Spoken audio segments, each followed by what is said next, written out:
So we are coming to the end of our 11th week of projections covering the Ukraine-Russian war. And I cannot thank, all these wonderful photojournalists who've been in all week. Um, we've had Ken Cedino, Alan Chin, William Patrick Patterson. Tomorrow we're going to have Wolfgang Schwang and Katria Tomko, who's a subject matter expert. I thank our sponsors, which is Photo Shelter and Espen, Pro Photo Daily, Archive Magazine, and American Photography. I ask everyone to subscribe to our YouTube channel when you can. And tonight we have a wonderful friend of mine, Svet Jacqueline, who's now living in Ukraine. And you are the co-host, so I turn it over to you. Hi, everyone. My name is Svet. If you don't know me, I started covering this conflict in 2022 when the full-scale invasion started. That was my first talk on projections. And I remember the first chat that we had was really about this body of work that was sort of amplifying the first year of war and the immense tragedy that was happening in Ukraine. And it was so just consistently devastating. And then the second time that we spoke last year, I really focused in on these personal stories specifically of families that I had been working with. And this time I would really like to talk about sort of how coming back here this year and really embedding myself in this culture as more of a civilian has changed the way that I am covering this war and how the day-to-day life of Ukraine has changed also. So I will get started. Share screen. We just went over this, right? Okay. So I got here over this past summer and I went directly to Odessa. And my first night there was some of the worst shelling that had happened in this region of Ukraine. So I spent the night in the bunkers with families in the building that I was staying in. And, at the beginning of the war, I feel like there was just a lot of shelling, but it was really isolated to these areas that Russia was specifically trying to invade, and then sort of shifted to you know that if you're more west that you're safer, and if you're in the east then you're probably more exposed to artillery. And now we're in this sort of mix where the country is being reshelled pretty consistently, and even the most safely considered areas are also targets. So for a place like Odessa, which is generally a tourist destination for Ukrainians during the summer, it's very popular for people to visit. This affects their daily life. Every night we were sitting in these bunkers, but And Svet, how do you get your intelligence on where is safer, where to stay away from? What does that sort of network look like for you to get that information? well, I think that in Odessa, it's more of a fully functioning city. It really resembles a more normal life. So in terms of where to stay, I mean, if they're going to shell, everyone's in the same risk. And then the intelligence that you get in the East is really based off of your contacts with the military and press officers. Okay. And then, like during the day, so, they would hit buildings and then you'd wake up and everything was back to normal. And I think that this is really the biggest difference I've noticed in this country since the start of the invasion is just sort of the adaptability that the second that shelling happens, then you get back to life. And you'd spend days on the beaches. I just hadn't seen Ukrainians enjoying themselves like this before, because my exposure was so closely linked to this invasion. So this really resembled like Russia started invading Ukraine. I mean, this could even resemble before 2013. And so I've tried to really better understand what being Ukrainian looks like right now. And that's what I came in hoping to achieve this summer. what are the like the practices and the things they're doing, and how is Russia's constant attack on civilians affecting that. And so I spent probably about maybe a month in and out of Odessa. I was doing some assignments. And then I started moving up east. This is in Kharkiv. This is the first day of school for children. Kharkiv is located sort of in the northern eastern region. It's the closest city to, or one of the biggest cities that's on the Russian border of Belgorod. And they have come up with a solution for schooling there, that children are attending classes in like in a bunker. It's built into the metro stations there. And again, this like represents how Ukraine is not only accepting the fact that they're still very much in an active war zone, but like trying to create stability, especially for Ukrainian youth. So children go to classes for a few hours a day. They filter them by age. So parents come, drop off the children, they go to school, everything is quite normal, but essentially classes are not disrupted because of air alarms, which is something that all schools in Kyiv, for example, are dealing with. When an air raid goes off, children have to evacuate schooling and go to a place that is considered safer. And sometimes those air raids can last hours, and like their entire school day is disrupted. So this is at just a concert. Again, I mean, I was really seeking out as normal of an experience as I could, to see what, like how Ukrainians are escaping the fact that they're in war, which is really interesting, because in every one of these circumstances that is relatively normal to us as Americans or anywhere else in the world that isn't dealing with this, there's always an undertone of war. I mean, an air alarm went off almost maybe minutes after I took this photo. And it feels like, even though you can capture like very specific moments that feel free of like the shackles of this invasion, you never can escape it. And that like juxtaposition is something that I'm seeing time and time again as I'm, going to different cities and seeking out these like normal people.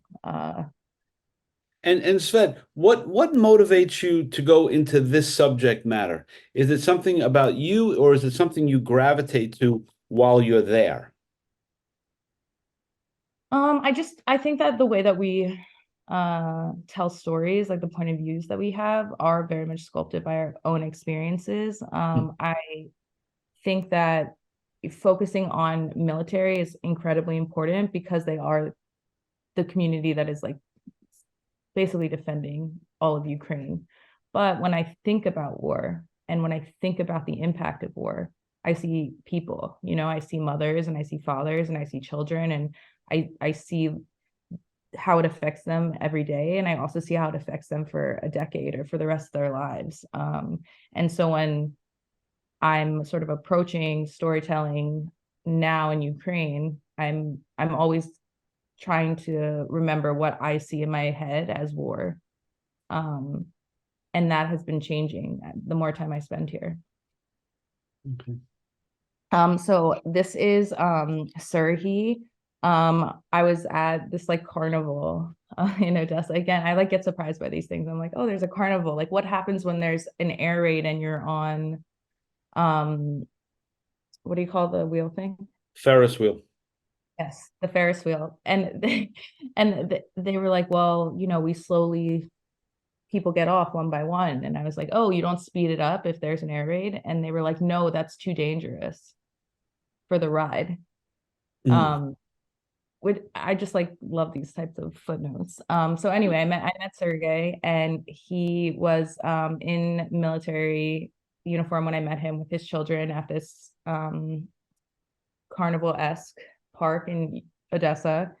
And we got to talking, and it turns out that it was his last night with his family, that he was going back to the front lines the next day. He had been home for a week, and it had been his first break in a year. And this was like the last time that he got to spend with his children. And I asked if I could document it, because to me, again, this is what war is. It's like the pain of leaving your family to defend your country. So, we only spent a few hours together. But again, it's like a trademark of Ukrainians to welcome someone like me, a foreigner with a camera, into some of the most personal moments of their life, and just be there with them freely and talk to better understand what they're going through. And then, in the morning, he had to say goodbye. And on the right are his kids' handprints that they put on his uniform jacket, um, which is really sweet. And I had to do it in color because it does not translate in black and white. Right. So then I spent some time more east. And this was, I guess there was like a lot of conversation about what was happening in Kupiansk, which is kind of outside of Kharkiv. It's an area that was previously occupied. And I think that talking about previously occupied territories is really important because they hold such a footprint to this war and where Russia can advance in the East. So uh, we went to sort of Kupiansk while it was getting shelled, kind of trying to understand like what people were feeling, understand the displacement of families there. Unfortunately, there's a lot of mistrust in the East, especially with journalists right now. And it's kind of due to the fact that not only do some people support Russia, but there have been numerous accounts of journalists making reports and then strikes happening, and people feel vulnerable for us to come and talk to them. I feel like the closer I get to the front lines, the harder it is to break that barrier. Yeah. Um, Can you explain what that means? I mean, so a photographer would send the report in and then they would know where that photographer was?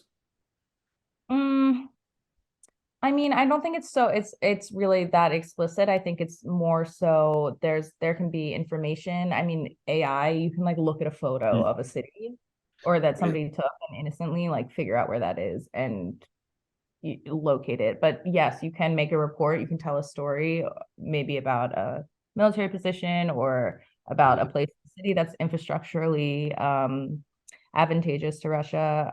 And they can strike it, but it's also just like a general fear, right? Like when Hmm. you're getting shelled constantly, it's very hard to trust that anything couldn't affect your safety. And I Right. really did feel that way when I was in this region. And when we were talking to people, it's just uh, they've been through a lot, and it's hard to feel like telling their story isn't going to do more good than harm.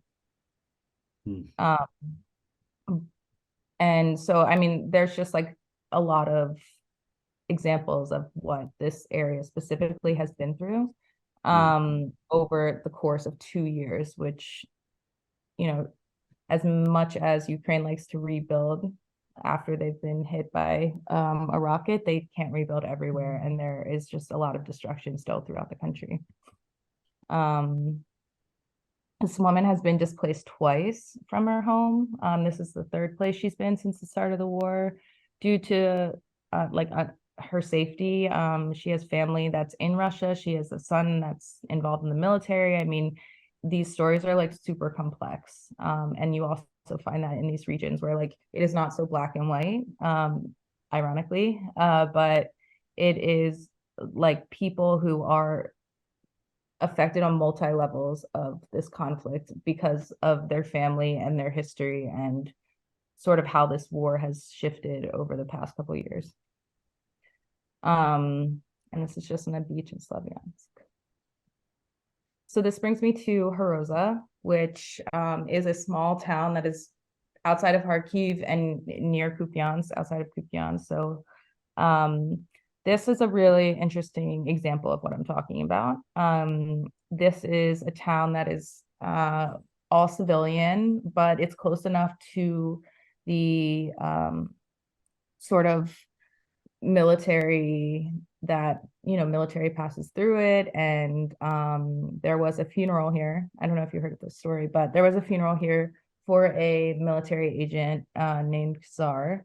and he passed away in service. He was an older soldier, and they had a family burial, and then they went to a restaurant to celebrate, Yeah, just yeah. be together Yeah. as a community. And a Russian rocket hit them directly, and everybody was killed. 59 people in total instantly, and that was about a third of the population of the entire village was taken away. And so,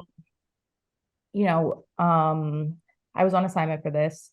We go to this village and we start talking to people. And first of all, the first thing I noticed is that there really aren't people. There's basically no one left here.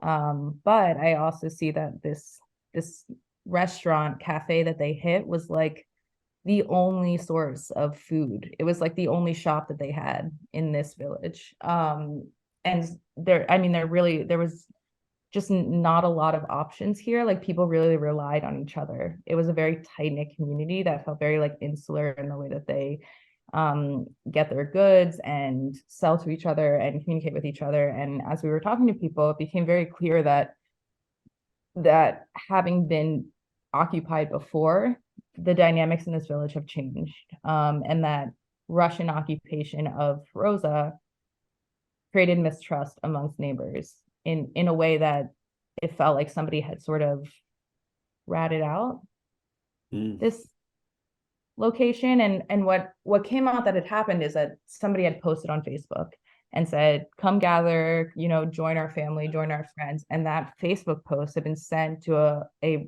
Russian sort of officer that had previously been in charge of Feroza when Russia occupied the region. And they took that to their higher rankings and said, you should do a strike here. There's going to be a ton of military. And as it turns out, there was no military present. And almost 60 civilians lost their lives. And how do you piece that together, Svet? I mean, what is your research, arms for everyone to figure that out? Well, I think this was a very sensational media story when it first happened. And I saw a lot of various news outlets come in, get their photos, and leave. Our approach was different. And it's how I like to approach a lot of the storytelling I do here, which is where you sit for a week and every day you just sit and talk to people. And even if that conversation isn't really like, okay, this is exactly sort of the information I was hoping to learn, like you're talking to people, you're making sure they're heard, you're making sure their stories are heard as like a vessel. I think that's what we do. We hold people's experiences and we make them part of ourselves. And after extreme tragedy, especially in a town that has such little visibility to begin with, I think that it was really important to sit with them and like continue to visit them. And we went and saw the same people every day and like just really, really spend time with them to make sure they understood that, You would commit. whatever they're sharing is still theirs. Like they have agency over this story and it's not something that we're just coming in to tell. Right. And that like allowed us to really move from family to family to family and like find out more and more and more over time. And when you say us, that's you and a writer or you and other. I was with the on the ground reporter with Wall Street Journal. And a story like that, do you have to sell it to the journal, or is it a two-way street? Say, yes, we get that that's important. Go and cover that. They reached out to me. They knew I was in Ukraine. I think they needed someone because sometimes you can plan for stories, right? You can pitch stuff and then, you're like, oh, I'm gonna go do this at this time and it's gonna take this long. And it can be approved by an editor, but with kind of unpredictable events like this, it's very different. You don't always have the team in place and you need to figure it out very quickly.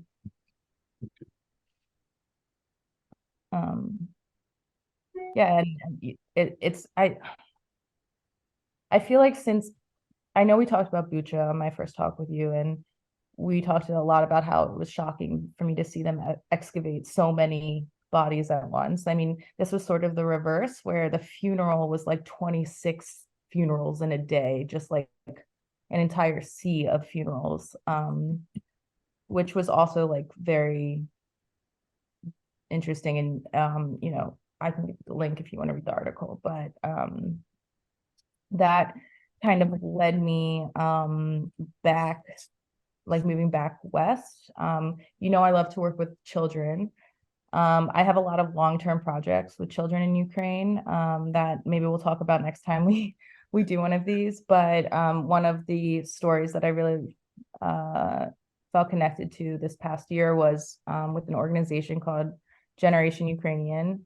They are sort of like a rehabilitation for children who have lost family members or experienced bombings or torture or anything due to this conflict. They team up with professional psychiatrists, psychologists, like teachers, art therapists, and children family members apply based on their circumstance. And then they come to this camp for 2 weeks, and every single day they are like surrounded by other children who have been through trauma and kind of taught how to handle that trauma, which I think is a really important way to deal with what children are experiencing here right now. It's not just making them feel like we understand them, but it's helping giving them tools to cope throughout their life. And And like when that trauma comes back to them and they're in public and they need to like have a job, like how do they know how to cope with it? and is that an international organization or is that a Ukrainian based? It's a Ukrainian organization. It's run by Oksana Lebedeva, and it's supported by Olena Zelensky. Um, but it is like a fully Ukrainian, and it's only been around this past year or two, like less than 2 years. So I spent a week with them. Again, that's like generally about the time that I'm spending with people, unless it's super ongoing and I'm visiting them once every month or over a period of time. I'm usually working on stories for about a week. And I just stayed with them and I like really saw some of the more vulnerable moments of these kids and like how important being around children like them is to their individual experiences. And This, yeah, I was just wanted to ask one question. Do they give these kids medication on any level, or is unless it? it is like a pre-prescribed doctors, Mm, they do not prescribe it. This is all about like a lot of these children, they don't know how to talk about what they've been through. right. Really, the start of healing is it starts at really like being able to vocalize what happened to you and Mm. recognize that it's okay that that happened. So their efforts are really based in a therapeutic approach that it has like intense therapy.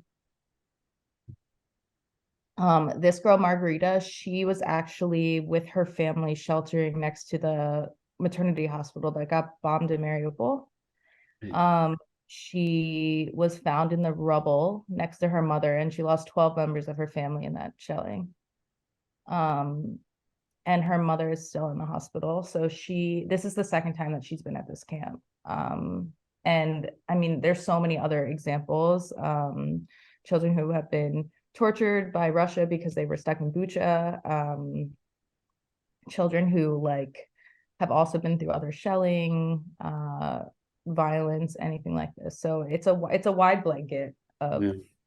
sort of people who come to this camp, but I do think it's like really interesting. And the idea of therapy is not fully actualized in Ukraine yet. And it's a very pioneer program to be approaching childhood trauma like this right now.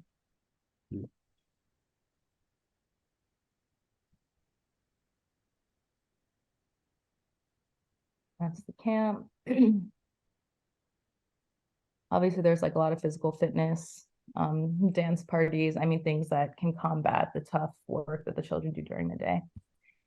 And then we're kind of moving into winter. So again, like this is very new to me because I am living here now. I'm really like rolling through the seasons with Ukraine as it does. And it's been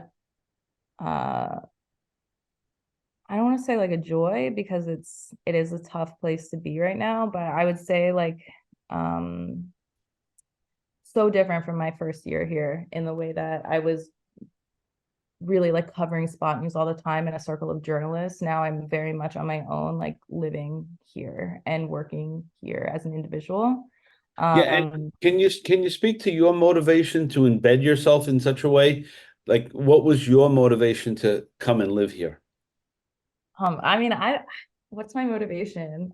I don't know. Like I almost think it was like something that kind of clicked the first time I rode into Ukraine, in 2021, right? Like I feel like in a way, like deeply, deeply internally, I made the decision that I was sticking to the story no matter what. And the the more time that I spent here, the more sense it made for me to stay here more indefinitely and more permanently. And what that has provided me is like an insight into Ukrainian culture, which I think is really another thing at risk of being lost as this war progresses, right? It's not just territory and lives, it's like the concept of Ukrainian culture, which is so important to the people here. And it's sort of an understanding that you get from being here and like living life with them. Um, and so, once I started having more of those humanitarian based experiences and like making those connections with people, I decided I really wanted to stay. I wanted to be here.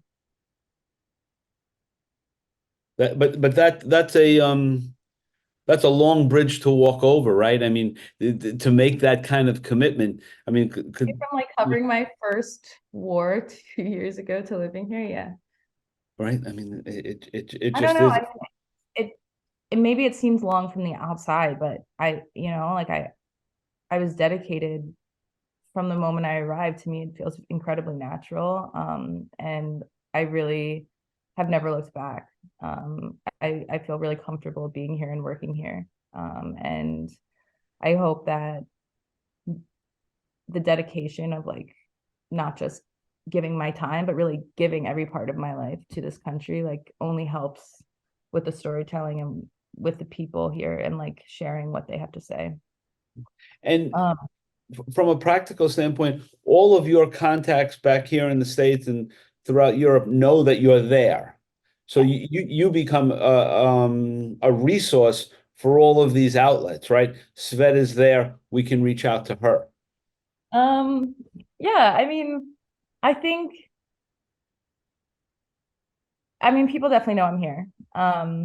A resource for all of those outlets. I don't Not know. all. Yeah. I think that the more time you spend somewhere, the more name recognition you have there in terms of just being available to work. Right. And that has definitely proven the case the more time I've been in Ukraine in terms of people reaching out. I mean, the biggest thing about journalism is you're either there or you're not. So I'm always here. Um, Beautiful. And that's where and you want to be. So that's yeah, beautiful. yeah, I don't want to be anywhere else.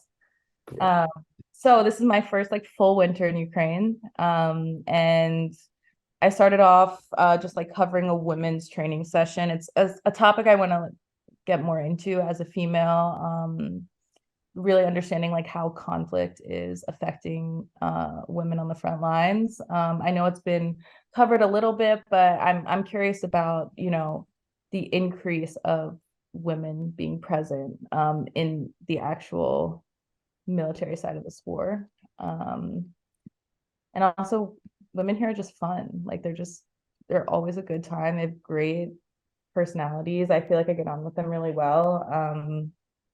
And so, it's always a great community to work around.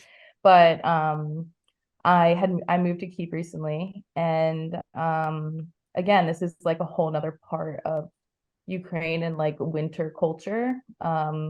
Sort of this time of the year that's so important to Ukrainians who are religious is totally different this past year.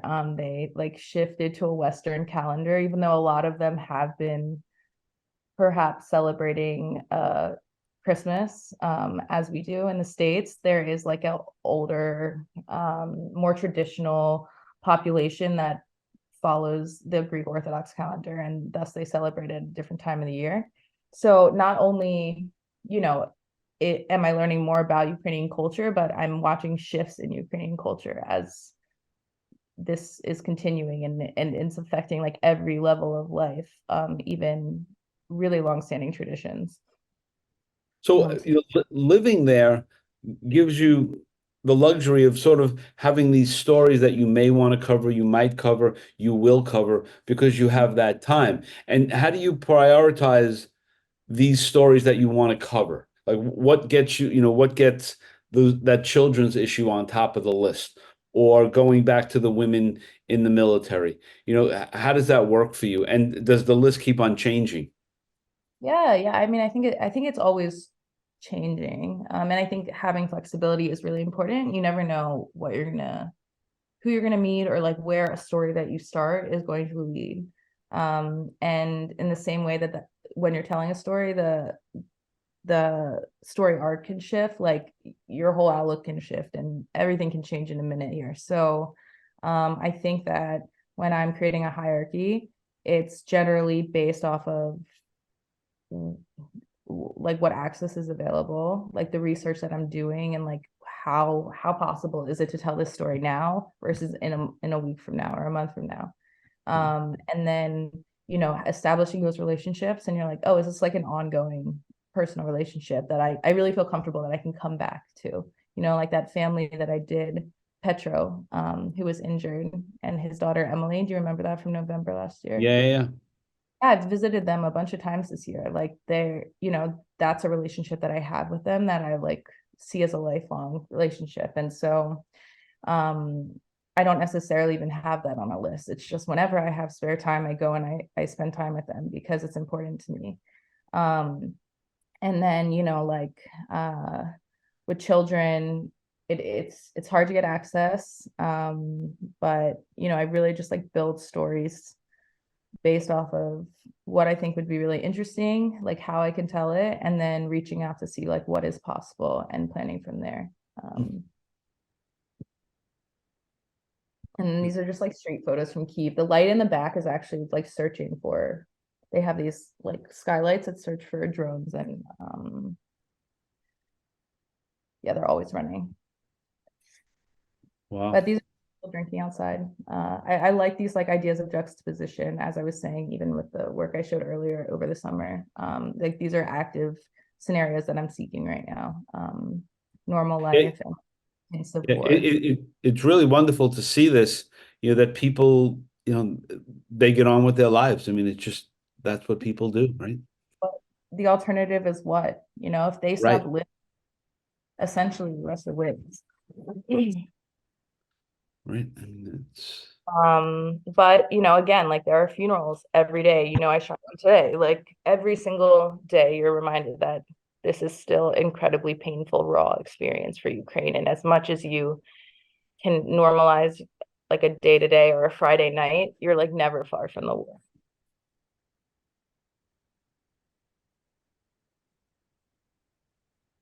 go back Um, to that. What was the previous image? this is just outside of a tree in Kyiv. It's a young couple. Tree. Okay. Oh, the lights are spectacular. Wow. This is Malenka. It's a traditional Ukrainian dance, like folklore. They dress up, they go house to house in villages. It's been canceled since the full-scale invasion happened. They used to do like huge sprawls of this in every city and village in Ukraine, and now it's very hard to find, but it's one of my favorite traditions about Ukraine. And I missed it last year because I wasn't here, which is another good thing about being here. So I'm still like covering these small gatherings, but it's really fun, and it's always really joyous. It's kind of like caroling, but like on acid. Okay. Like that's the best way I can describe it. But it's such a good time, and it's a deep tradition here. And so is this. This is the celebration of Epiphany. It's after the New Year. They do it in some other Orthodox cultures, but you go into freezing cold water and like cleanse yourself for the year. So that was the first time that it's sort of like a polar bear plunge, but like with a religious context. And the waters, as you can imagine, here are very cold. So it's definitely a dedicated practice Are you ready? for the plunge. Yes. maybe next year. I didn't come prepared enough this year. I thought about it. And then there was an air raid and like I had to go to a different lake because they were evacuating people from the Dnipro.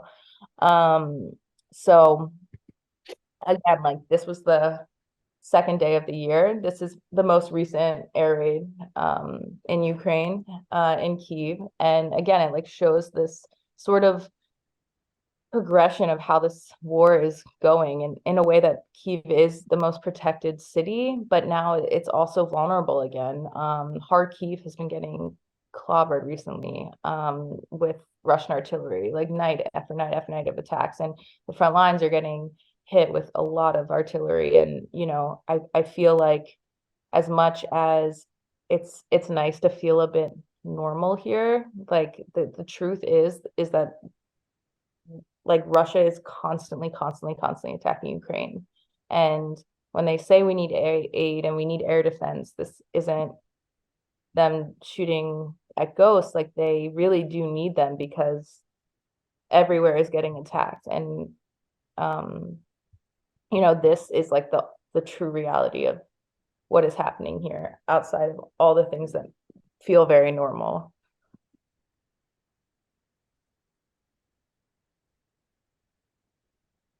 This is an apartment building. Um, Blocks and blocks of apartment buildings were destroyed. Luckily, I think only one person was killed in this attack, but scores were injured, and all these people lost their homes on the first 2 days of 2014. I mean 2024. Right.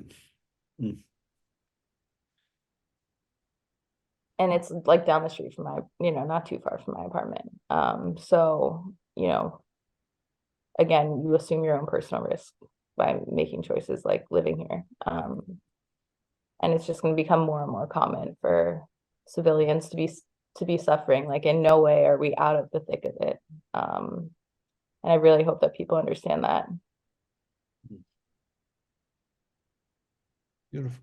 So for you living there, are you, how does it work with developing friendships that aren't photographers who are visiting, who are coming through to, doing their own work to meet locals and build that world for yourself? I mean, is that easy? Is that difficult?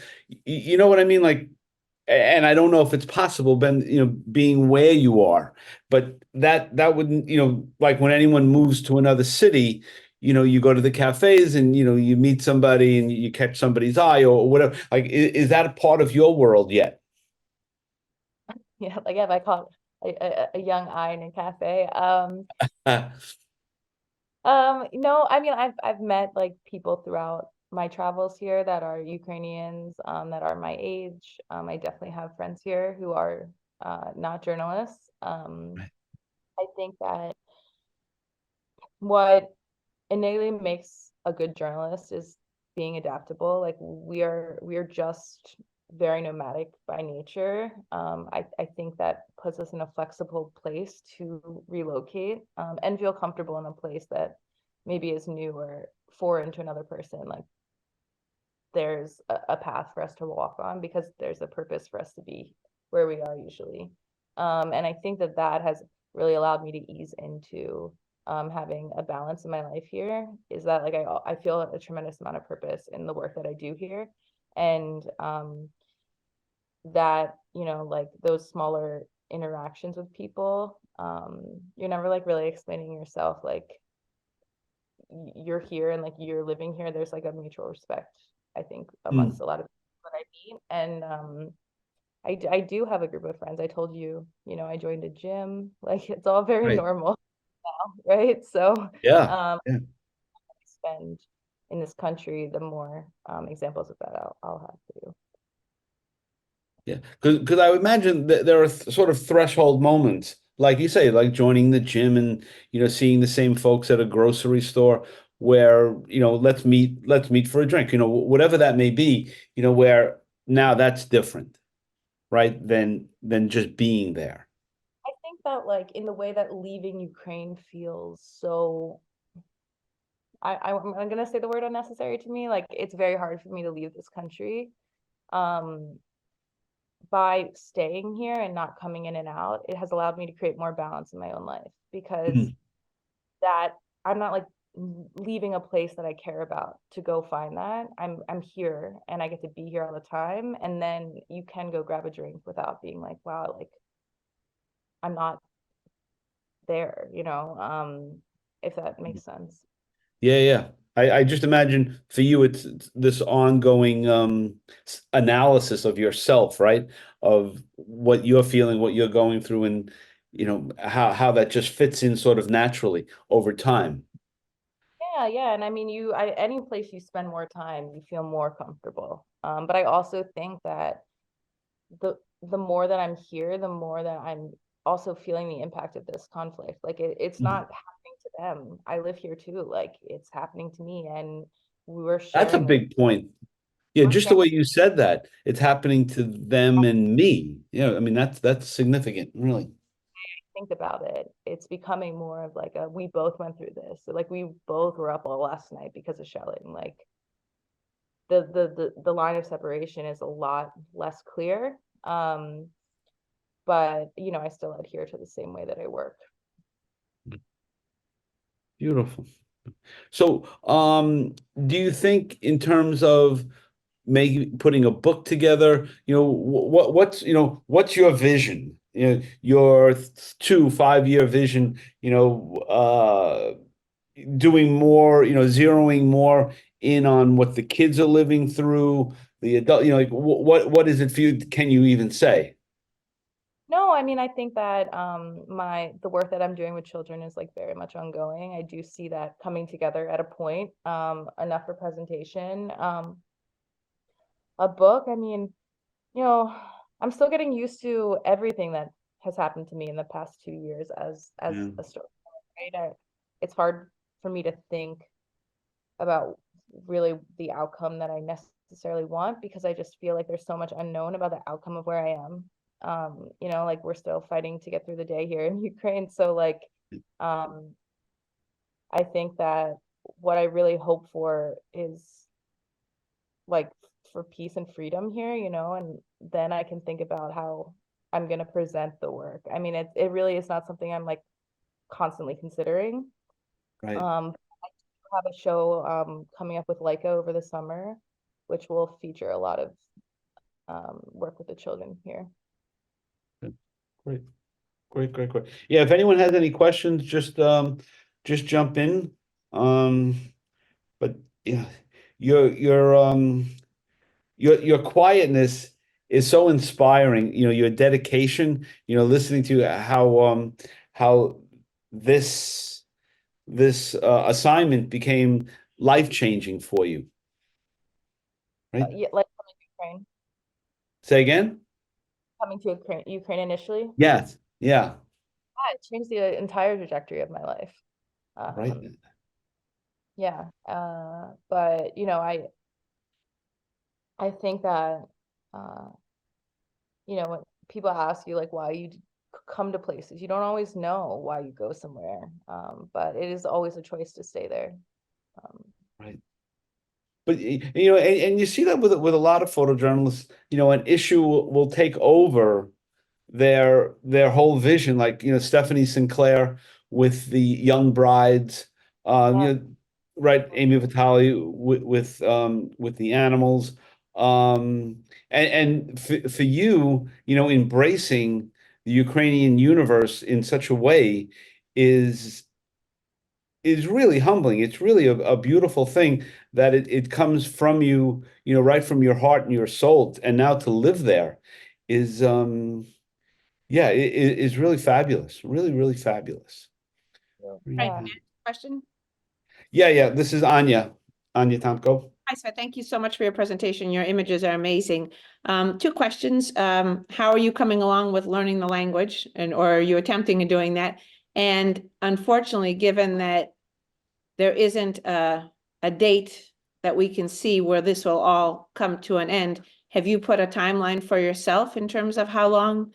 I've got relatives in Ukraine, obviously, and they're prepared, although they pray not, for this to go on for years.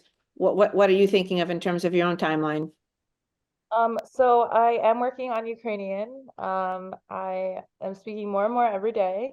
I think it's getting pretty good. My pronunciation has always been really good, because of my understanding of Russian, but I am actively, I think that when people ask me if I ever plan on leaving, the earliest I will leave is fluency here. So we still have a while to go.